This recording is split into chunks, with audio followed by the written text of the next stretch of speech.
에릭 페링 미 육군 장관이 8월 초에 한국을 왔다 갔고요. 제임스 시링 미국 미사일 방어청장이 10일날 한국을 왔다 갔습니다. 곧 마크 밀리 미국 육군 참모총장이 또 한국을 방문한다고 합니다. 자, 이 와중에 중국은 또다시 박근혜 대통령에 대한 맹렬한 비판에 나섰습니다. 자, 이 와중에 중국의 이 한국을 지향하는 관광객 전세기 4대가 운항이 취소되었다, 이런 이야기도 나옵니다. 요리저리 중국은 아마 한국을 압박을 하고 있는 모양새인 걸로 보이는데요. 자, 정부는 며칠 전부터 성주에 있는, 어제 제가 말씀드린 것처럼 성주읍에서 18km 떨어져서 김천 경계에 있는 롯데 스카이힐 골프장을 제3부지로 거론하고 있습니다. 근데 이것이 과연 현실성이 있어서 이런 것인지 불분명하다고 언론들은 전하고 있는데요. 지난 8월 4일 박 대통령이 TK 출신 초선 의원들과의 면담에서 성주 출신 이완용 의원의 요구를 받고 검토를 해볼 수 있다 라고 말한 뒤로 이 스카이힐 골프장이 지금 나왔습니다. 자, 그런데 과연 이곳이 실현 가능성이 있는지는 미지수이라는 겁니다. 기존에 무슨 다른 성주 군내의 높은 산들은 땅이 좁고 그 다음에 산이 험하고 길이 없고 부지 매입에 문제가 있어서 현실적으로 그곳을 지금 시작을 해서 내년 연말까지 이 사드를 배치하는 것은 불가능하다, 이렇게 해서 배제됐는데요. 롯데 스카이힐 골프장은 길이 나 있고 이 땅의 부지가 넓다라는 이런 측면은 있지만은 부지 매입에 막대한 추가 재원이 필요합니다. 자, 성주 여론은 쪼개지는 효과는 있습니다. 성주 시내의 보수단체들은 제3후보지를 검토해야 된다고 하고, 투쟁인은 사드 배치 자체를 아직 반대하고 있습니다.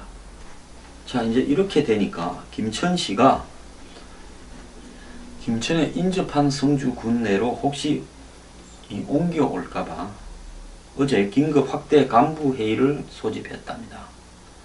그래서 이 문제를 집중 논의했다는데요.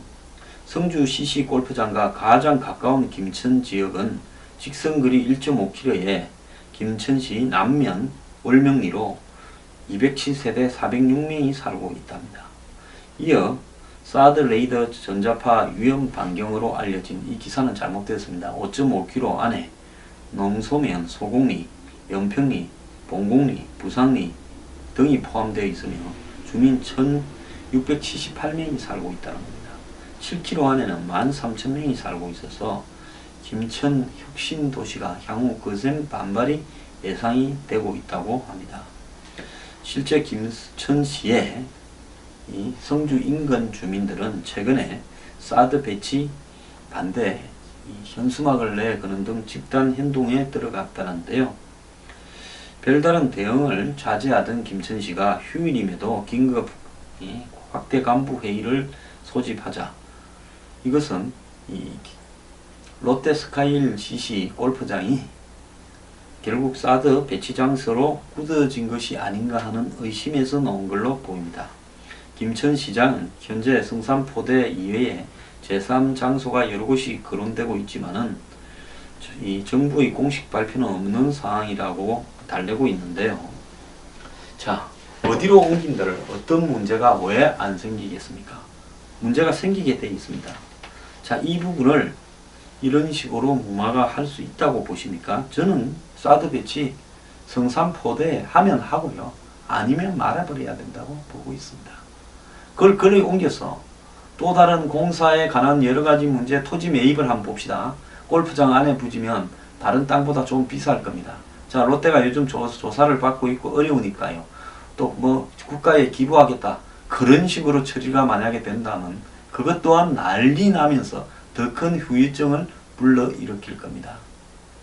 자, 개인의 기업의 골프장 안으로 이런 부분을 넣는 것 또한 그 과정이 지금 어떻게 처리하더라도 자연스럽지 않을 수밖에 없는 환경이 구성되어 있습니다. 롯데그룹 전체가 지금 조사를 받고 있는 상황에서 롯데가 소유한 골프장 안으로 사드 포대가 들어간다는 것을 자연스럽게 받아들일 국민들이 누가 있겠습니까? 자, 그러면 그쪽으로 옮긴다면 또 김천 구미에서는 조용히 하겠습니까? 자, 이런 식으로 전자파가 없다면 1km 안에도 없는 것이고 500m 안에도 없는 것이죠. 왜 그쪽으로 갑니까? 저는 그렇게 일을 처리하는 방식에 대해서 매우 반대하고 있습니다. 그것은 또 다른 논란을 더 키웠어요. 일을 더 복잡하게 꼬는 것이고, 일부에서는 이런 의혹도 가지고 있습니다. 내년에 대통령 임기가 끝날 때까지 사드 배치를 안 하려고 하는 것 아닌가. 중국도 고려하고 여러 가지 대선도 고려해서 결국은 사드 배치를 하겠다고 보수 진보 균열을 가지고 와서 보수 진영을 결집은 시키고 있습니다만은 결정적으로 한쪽에서 이렇게 죽기 살기로 투쟁을 하고 또 중국에서 한국에 떠들는 이런 부분을 그걸 막는 방법은 사드 배치는 하겠다고 발표는 하고 실제로 주민들 반대 때문에 장소를 조금 옮겨야 되겠다고 하면서 그 장소를 정리해 가는데 내년 연말까지 불가능하기 때문에 내년 연말만 넘기면 다음 정권으로 건너가지 않겠습니까?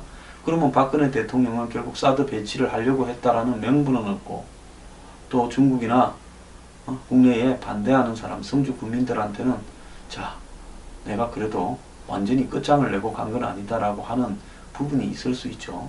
그러면 한간에 오해가 나오고 있는데 저는 그건 100% 오해라고 생각하고 그럴 리가 없다고 믿고 있습니다. 중국은 연일 도에 넘는 심한 발언을 하고 있습니다.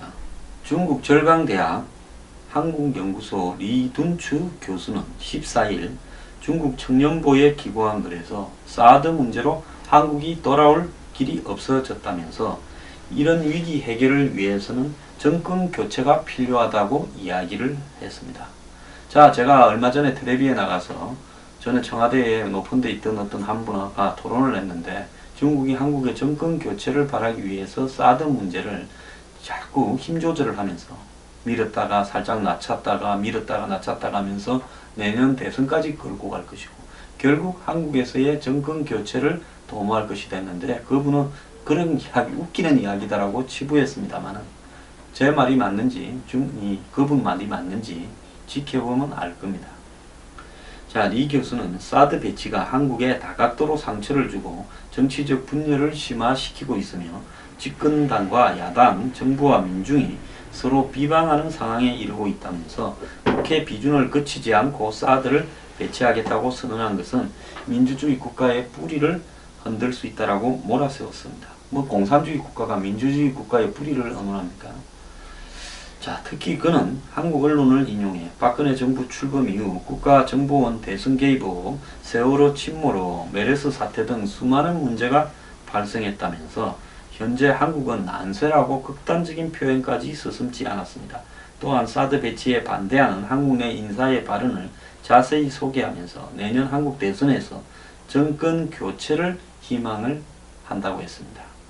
공산당 기간지 인민일보 자매지인 황구시보는 이날 한면 전체를 할애한 기사에서 한국 언론들이 사드와 관련해서 대국의 보복이 시작되었다라고 대대적으로 떠들고 있다면서 그러나 중국은 아직 제재를 공식적으로 발표한 적이 없다고 비꼬았습니다. 이 한번 보세요. 우리가 기치만 해도 한국에서 저렇게 와글와글 친중파들이 야단이고 언론이 야단이지 않냐. 딱 거짓이죠. 이 신문은 최근 열린 한중미래연구원 특별자담회의 전문가들 말을 인용해서 한국이 살아남기 위해서는 사드와 관련해 미국과 중국 중에 하나를 선택해야 되는 상황을 피해야 한다면서 한국과 중국의 미로는 끝났고 양국은 장밋빛 안경을 벗고 정치적으로 서로의 실력을 재조명해야 된다고 말했습니다. 자, 이 말은 뭔 말입니까? 자, 너하고 우리하고 미련이 없다고 보면 너 지금 우리가 기치만 해도 안 죽냐? 죽을래 살래? 지금 이렇게 말하는 겁니다. 앞서 관영 영자지 차이나 데일리는 13일 분석 기사에서 자국 전문가들의 목소리를 통해 사드 배치란 정치적 실수로 박근혜 대통령이 중국에 관해 이룩한 성과물을 지워버렸다. 이렇게 말을 했습니다. 또 다른 이 글로벌 타임스는 사드가 박 대통령을 탄핵하는 데 사용될 수 있다. 이런 심한 말까지 했습니다. 중국 CCTV는 성주 구민 900명이 참여한 삭발식 소식을 신속하게 보도도 했습니다. 자, 서방 언론 또한 사드 배치와 관련해 한국을 몰아세우는 중국 관영 언론의 이런 보도와 움직임을 주시하고 있습니다. 자, AP통신, 뉴욕타임스 등은 한국의 사드 배치 문제로 한류가 중국의 보복 대상이 될 거라고 전하기도 했습니다. 자, 우리 내부에 이런 행동들이 이제 중국에서 별 소리를 다 나오게 만들었습니다. 자, 한국의 정권 교체를 한다. 대통령 탄핵을 해야 된다. 이 건방진 인간들이, 짱깨들이 간이 배밖에 나왔는데요. 짱깨에 불붙어서 한마디로 그들의 앞잡이를 하고자 하는 이 정신 나간 인간들이 설치고 있습니다. 정부가 그런데도 사드 문제에서 뚝심을 가지고 왜 제대로 하고 있지 못한 겁니까? 저는 박근혜 대통령이 역사에 이름이 남기 위해서는, 역사에 이름이 남는 게 왜 중요한가 하면요, 좋게 남는다라는 말이지 악명이 남는다를 역사에 이름이 남는다라고 하겠습니까? 자, 이원 집정부제 개헌 포기하고요. 저는 박 대통령이 한다고 말을 안 했으니까 박 대통령이 굳이 말할 필요가 있느냐, 이런 사람도 있겠습니다만은 박 대통령의 측근들이 언급을 아직도 하고 있으니까 이원 집정부제 개헌 포기하고 새누리당 탈당을 하고 그 다음에 사드와 각종 안보 이슈를 전시작전권 이양, 조한미군 지휘, 그리고 MD 이런 문제들을 전부 국민투표에 붙여서 한방에 끝을 내버리고서 이 땅에 이 친중 친북을 뿌리 뽑고 가셔야 된다고 보고 있습니다. 대선 이기고 지고 중요한 게 아닙니다. 이렇게 하면 대선 이길 겁니다. 저 썩은 새누리당 그걸 고쳐서 쓰겠다고 한다고 한들 대선에 이기기가 쉬울 것 같습니까?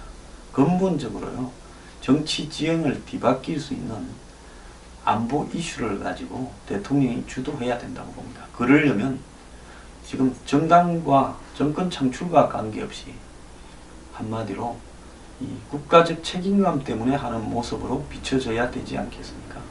자, 사드요, 성주 내 다른 데 옮기고 이래 사타가는요, 이거 답 없습니다.